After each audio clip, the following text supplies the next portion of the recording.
Hi, I want to show you how to use your account credit. So if you're on your phone, this is kind of what it'll look like. You're gonna go to menu, you're gonna sign in. You have to use the same email address that you used when you placed the order to get the account credit. So I'm gonna sign in and then I'm going to shop. So let me just pick a couple items to throw into my cart. Okay, so I'm just gonna add this to my cart.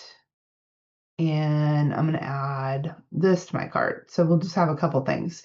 And then when you go to view cart, okay, so scroll down, here's your account credit. So it shows I have $50. If I only wanted to apply $25, I could say I only want to apply $25 to this particular order. And then it will save the other 25 for me and it'll deduct it from the bottom. That's it.